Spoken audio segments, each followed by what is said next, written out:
पिछले साल शरद पूर्णिमा की बात है। बाके बिहारी का मंदिर, लाखों करोड़ों लोग दुनिया भर से आते हैं बाके बिहारी से मिलने, उनके दर्शन करने, उनके चाहने वाले, उनसे प्रेम करने वाले, उनसे बातें करने वाले, सिर्फ उनको घड़ी भर देखने वाले। लोगों की अलग अलग चाहत होती है, अलग अलग इच्छाएं होती हैं।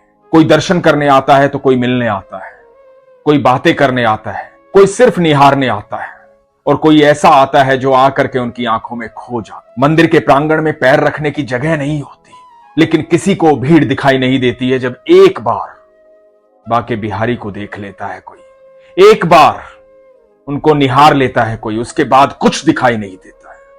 सांसें थम जाती हैं। जितनी इच्छाएं आप मंदिर के भीतर लेकर जाते हैं वो सारी इच्छाएं भूल जाते हैं, सिर्फ निहारते रह जाते हैं। आंखों से अश्रु बहते रहते हैं, शरीर कांपता रहता है, निशब्द हो जाते हैं।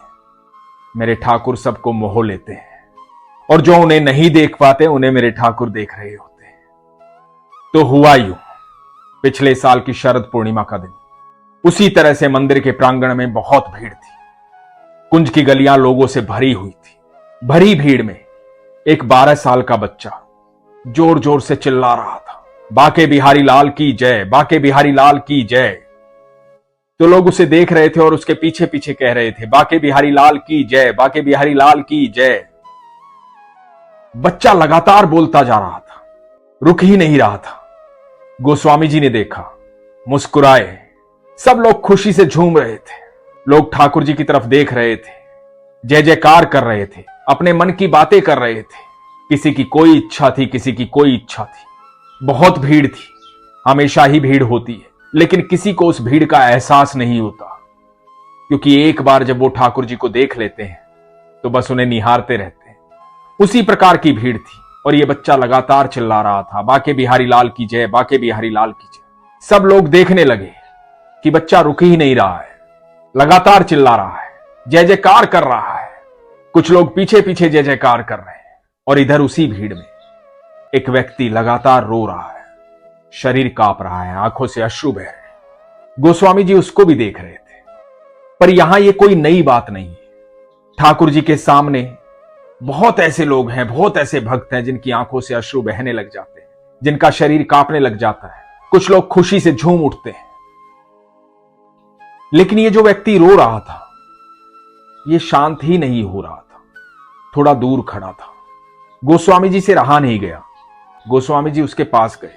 गोस्वामी जी ने उससे कहा, क्यों परेशान हो, क्या बात है, किस बात की चिंता है? अब डरने की कोई जरूरत नहीं है, अब तो ठाकुर जी के पास आ गए हो। जो भी मन में है कह डालो इनको। यहां आने के बाद चिंता करने की आवश्यकता नहीं होती। यहां आने के बाद निर्भय हो जाना चाहिए। ठाकुर जी सबकी सुनते हैं, तुम्हारी भी सुनेंगे। और यह व्यक्ति कुछ भी नहीं कह पाया। इसका शरीर कांप रहा है, हाथ जोड़े हुए, आंखों से लगातार अश्रु बह रहे हैं। गोस्वामी जी को लगा कि कोई गंभीर समस्या है। गोस्वामी जी ने कहा कि मन हल्का करो, बताओ क्या बात है, क्यों इतना परेशान? जब गोस्वामी जी ने कई बार पूछा तो इस व्यक्ति ने कहा कि गोस्वामी जी, मैं किसी दुख के कारण नहीं रो रहा हूं, मुझे कोई तकलीफ नहीं है, कोई दुख नहीं है। ये मेरी खुशी के आंसू हैं। जिस कार्य के लिए मैं पिछले 12 साल से जगह जगह मन्नत मांगने गया, झाड़ फूक करवाई, अस्पतालों में गया, ऐसी कोई जगह नहीं छोड़ी जहां मैं नहीं गया। हर जगह गया, बहुत प्रयास किए, लेकिन हर जगह निष्फल रहा। और आज जब मैं यहां आया तो मुझे वो मिला जिसकी मैं कल्पना भी नहीं कर सकता। ये मेरी खुशी के आंसू हैं। गोस्वामी जी मुस्कुराए। इस व्यक्ति ने आगे कहा, वो बालक देख रहे हो जो जोर जोर से जय जयकार कर रहा है, वो मेरा बेटा है। बचपन से बोल नहीं पाता था, कभी कुछ बोल नहीं पाता था। 12 साल का हो गया है, आज पहली बार बोला है, पहली बार बोला है, और बोला है बाके बिहारी लाल की जय। यहीं प्रांगण में खड़े होकर पहली बार बोला है।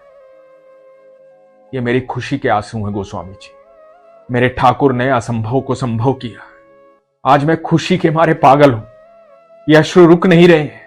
मेरा बच्चा लगातार बोल रहा है, ठाकुर जी का नाम बोल रहा है। मुझे और क्या चाहिए? इस संसार में इससे बड़ा सुख और क्या होगा? देखो किस तरह से बोल रहा है, किस तरह से जय जयकार कर रहा है। गोस्वामी जी कभी उस बालक को देख रहे थे और कभी उस व्यक्ति को।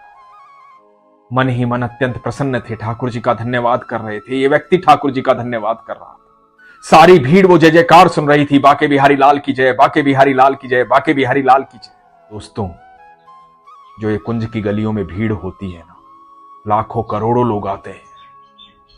मंदिर के प्रांगण में कभी पैर रखने की जगह नहीं होती। वो इसलिए क्योंकि वहां ठाकुर जी का विग्रह नहीं है, स्वयं साक्षात ठाकुर जी हैं। जो दर्शन करने जाता है उसे दर्शन देते हैं, जो मिलने जाता है उससे मुलाकात करते हैं। जो जिस तरह की इच्छा लेके जाता है, भले ही मंदिर के प्रांगण में जाकर के ठाकुर जी को देखने के बाद वो सारी इच्छाएं भूल जाता है, फिर भी ठाकुर जी उसकी सारी इच्छाएं पूरी करते हैं।